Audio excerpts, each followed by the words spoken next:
បាទសួស្តីបងប្អូនអរគ្នាបាទចំពោះបងប្អូនដែលរៀនថ្នាក់ទី11បាទហ្នឹងគ្រូបង្ហាញពីវិញ្ញាសាប្រឡងខែបាទសម្រាប់ខែ6បាទដំបូងគឺកន្លែង keyword ចំពោះតេស្តនេះមាន error បន្តិចដោយសារវាលុបអញ្ចឹងគឺកន្លែង reading section 1គឺ reading នៅលើប៉ុន្តែវាលុបបាទហើយក្នុង reading នេះគឺទូទៅភាគច្រើនគឺមាន filling in the gap by using the clue word or the keyword របស់ហ្នឹងបាទហ្នឹងគ្រូបង្ហាញតែជាទូទៅយើងតែប្រឡងចឹងអូខេហើយទី2គឺ section 2 vocabularies 15បន្ទុកគឺមាន MCQ បាទចំពោះពាក្យនីមួយៗយើងជ្រើសរើសឲ្យបានត្រឹមត្រូវបាទអញ្ចឹងអានោះគ្រូអត់ mention ទៅខាងហ្នឹងទេ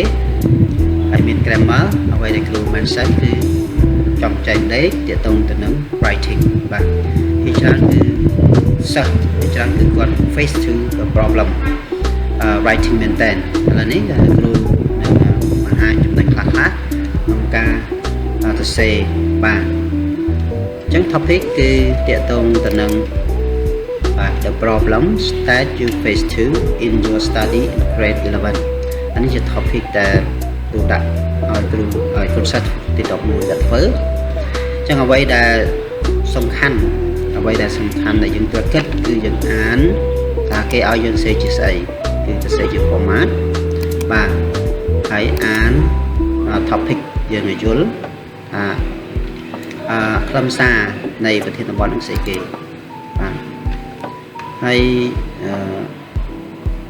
បន្តមកយើងរំលឹកបន្តិចទាក់ទងទៅនឹង paragraph format ពីទម្រង់នៃកថាខណ្ឌហ្នឹងទី1គឺ topic sentence main idea យើងរកឲ្យបាន main idea ហ្នឹងទី2គឺ support sentence ទី3គឺ conclusion គ្រូអត់ detail ទាំងអស់នេះទេគឺចង់មានន័យថាលោកគ្រូនឹងបង្ហាញការសរសេរនឹងតែម្ដងបាទដំបូងយើងត្រាស់សិនត្រាស់ហ្នឹងគឺយើងparagraph format គឺយើងរំលឹកវាហើយproblem អ្វីដែល problem នៅក្នុងដែលយើងជួបបញ្ហាទី11ហ្នឹងហើយយើងត្រាស់ពី problem អាចជា money អាចជា transportation ដែលយើង problem កើតឡើងចំពោះយើងហើយបាទ subject I'm not sure បាទ family problem school service health bully ជាដើមហើយ messy class ហើយជាដើមហ្នឹងគឺមានច្រើនតែបងប្អូនអាចជួយface to ចឹងនៅពេលដែលយើងសរសេរ paragraph គឺយើងដាក់ចំណងជើងគឺយើងបដូរចំណងជើងបាទ the problem that I face to in my grade 11អញ្ចឹងណាបាទយើងបដូរ you ទៅ I ព្រោះយើងសរសេរទាក់ទងនឹងខ្លួនយើង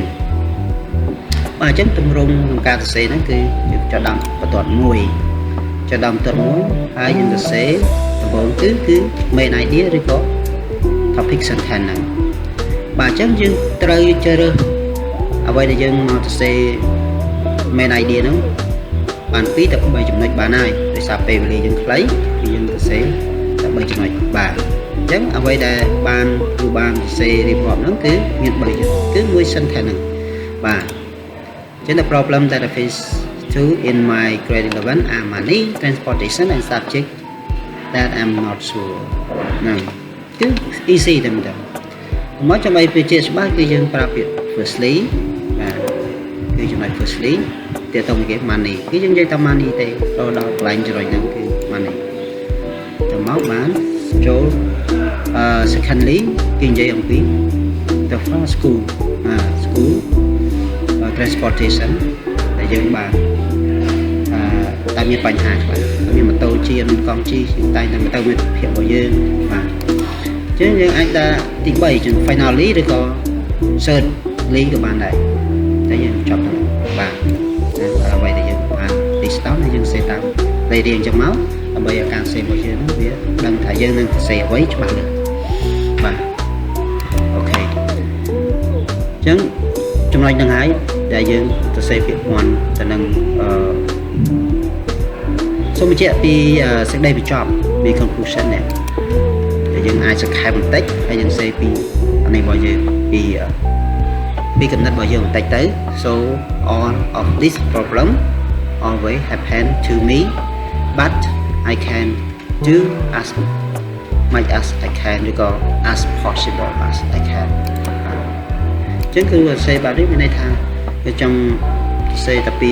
សាមញ្ញទេដើម្បីបងប្អូនយល់បានហើយយើងយកទៅប្រើប្រាស់បាទអញ្ចឹងអ្វីដែលសំខាន់នោះគឺបងប្អូនត្រូវគិតពី topic ហ្នឹងគេឲ្យយើងសេពីស្អីរងសេបែបម៉េច pattern essay បាទហើយ list down ពី problem ពី keyword ដែលគេឲ្យយើងហ្នឹងបាទហើយយើងចាប់ដាក់សេមួយដំណាក់មួយចំណុចចាំមកដើម្បីឲ្យ writing យើងហ្នឹងកាន់តែ check grammar full